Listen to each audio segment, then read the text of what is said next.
We have to count this now because we already have made 2 videos yesterday home presenting this notion, and it must be set now because the recording didn't end well, and it's about the medicines and the last prescription we had.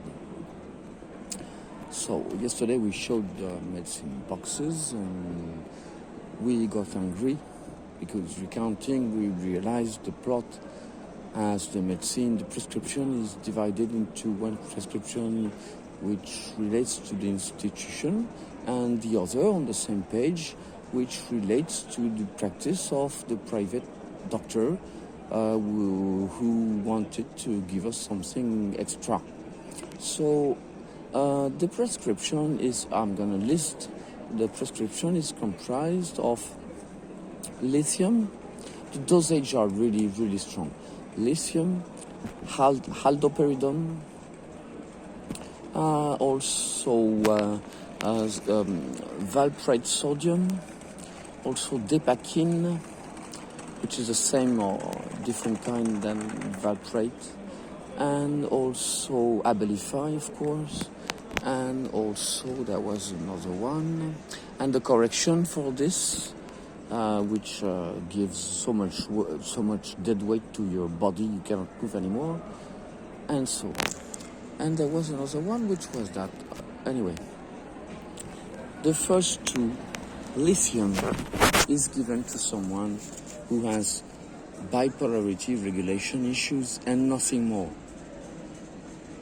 It is not a neuroleptic. It cannot be used to treat someone who would have false ideas about reality at all. Someone who has false ideas about reality has no problem with polarity of his feelings cycles about reality, because he's not into reality. For someone who is not in touch with reality, any false reality makes for a continuation of the impossible reality. So there is no cycle of mood for these people. And giving Haldol is what you give to people who have difficulties with reality. Yes, we forgot just one. The last one was Loxapac. We're going to talk about especially because it's an emergency situation when you give Loxapac. So haloperidol is given to someone who has difficulty treating reality, and it's a strong medicine for that. It's one of the most efficient neuroleptic, and it's very brutal on the nervous system. It kills a lot of cells. It impedes a lot of other cells. It's really not a joke. It's really a heavy mental contention. And so if you give Teralit or lithium to someone, you admit he is bipolar. If you give aldoperidol to the same person, you admit he would be a schizophrenic. And these 2 notions are not of science possible compatibility at all. Then the dosage are important. Loxapac is given to someone in the emergency room to treat with problems with reality and anxiety. The dosage we take is an intensive care in an emergency room, and we are supposed to take this at home. The rest of the posology is also indicating each medicine has to be taken as an emergency medicine at home, except the lithium, which must be dosed properly, corresponding to a literage quantity per liter of blood. So the quantity for liter for blood has hardly been established, not quite established enough. When we were put outside of the hospital, the dosage was not established properly. We didn't have the time to establish, because the decision to give us this last medicine, this prescription to hand, was abrupt and coming from nowhere. It was certainly an order given from somewhere else, and we're not into investigating the core life of is this young medicine, Dr. Choisy, which is not a psychiatrist anymore, who is not a doctor. And so, the institution gives medicines. So, let's go on. Lithium for bipolar. We don't have bipolarity. We're never depressed. We're never outside of reality. And if you wonder what reality is, look at us.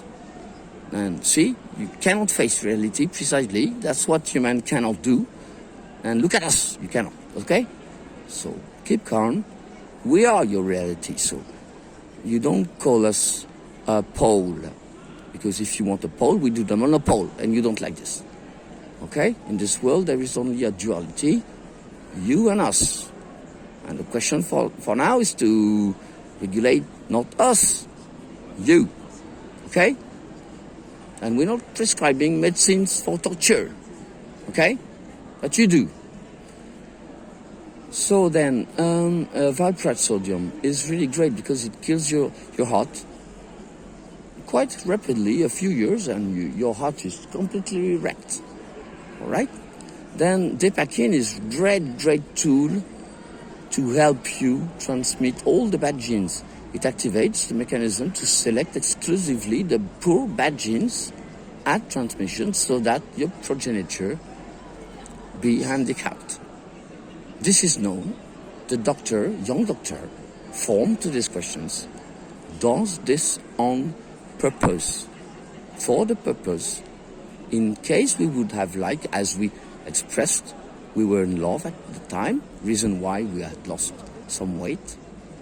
The idea of this doctor was, in case, as we explained, we had fallen in love with someone from the institution as well, in age of having kids, desiring having kids eventually with us. It's not true anymore, but never mind.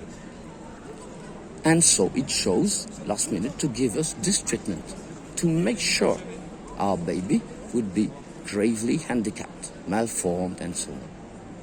This doctor is not a doctor. If we can see him again, we will violently act on him.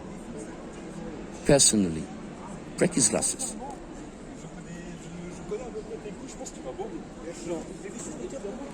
The next on the list of medicines, of course,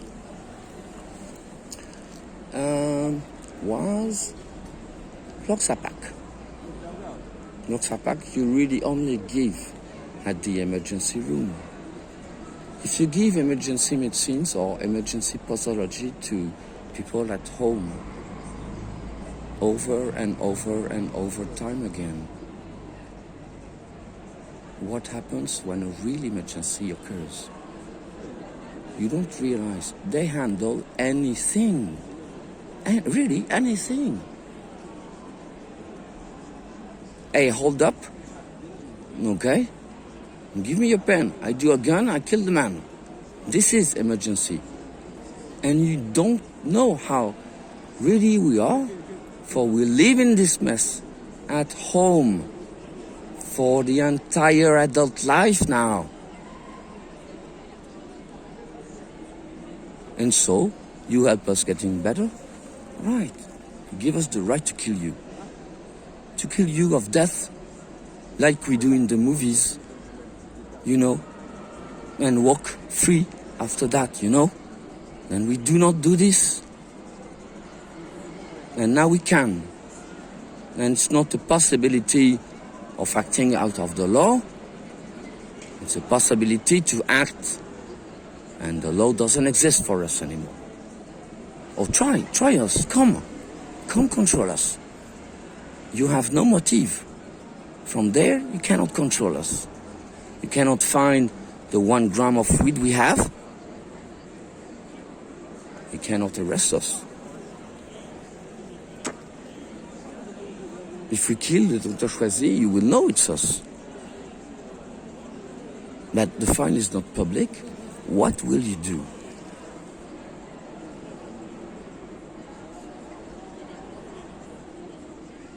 And we expressed precisely the range of our action. You will have to go read back. And so this was the dispositive, and we had to take it. And we asked, do we have to take them all? Yes. Oh, and if you have anxiety, we can give you some about anxiety. We don't have any anxiety, so you give so much destructive material, chemicals, like a chemical destructive drain onto the brain of someone who shows absolutely no anxiety at all. Someone who does not suffer from anything, who does not ask for any cure for any problem at all.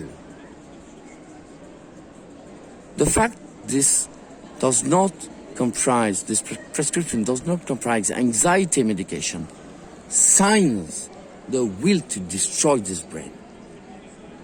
The administrative official, French administrative official decision to kill us. And the proof of this is in the addendum to this prescription. The Dr. Choisy decided, oh no, it's not the Dr. Choisy, it was another doctor, never mind. The Sedaka, on another prescription, the same, gave us zolpidem tartrate. So Abilify, 5 milligram of Abilify makes you James Bond. 30 milligram of Abilify makes you James Bond. 300 milligrams of Abilify gives you James Bond, you know? And 0 milligram of Abilify gives you James Bond, you know? And so we had this for a month and a half in the system, and it was a pain, a physical pain in the back. Yes, this medicine was squeezing our back, and we couldn't walk, we felt bad all the time, physically, you know, crushed by so much tension of our nerves. The bonus prescription was zolpidem tartrate. You will have to go read the zolpidem tartrate counter effect list. So it's given to give a quick sleep. And in the morning you get anger, hallucination, insomnia, aggressivity, dementia, etc. You will go read the rest. So on the one hand, the institution is formulating a formula for someone not to be able to bear with so much contention. And at night you give him a formula which wakes up something that will bring so much double bind. This is what they think will. This is that strategy that he will act out. And act out how? They know we are divorcing. So they are hoping Mr. and Mrs. Smith would play in our home and that we would kill Amaterasu. This is their fantasy since Althusser. Yes, the same complete delirium of the French Sciences Po science, political science, Sciences Po culture, which pervades the society. And when you're a psychiatrist, you're really below this. But you get glimpses, I guess, of this culture and Althusser and so on. You hear of this. So when you have a case like this, you believe you have a case of a madness of two. And that you can, by steering the one, suppress the other, so that you can put him in prison and get what? The housing back. We have a big housing of nearly 80 square meters, and this could be for a family, and soon we'll be alone in this housing. We pay the rent, and we stay all life. It's our base. So we own this place. It's a public housing place. And we are public good, so anyway. The logic of this assassination, programmed assassination, And you will go ask not a psychiatrist, not a psychiatrist expert, not a specialist of psychiatric experts. You go ask a molecular biological background expert of brain damage. And go ask after a month of this, after a year of this, a life of this, what's left of such a genius brain when it can exist at all, as the one all these people have. We're just the lowest of them, and we have the talking ability. That's all. You understand this evidence, the series of testimonies, the proofs we collect. It makes perfect case for international justice to investigate and prosecute France. And because integration is nowhere to be found in the human realm ever, it will not happen. And there is no dexterization, as the French GSI would have wanted us to become a killer so that it could kill us. There is no violence ahead of us. We are not a murderer. But if I see Dr. Choisy again, I'd break his glasses. For the fun, for I can. And walk free. You know? Yes, yes.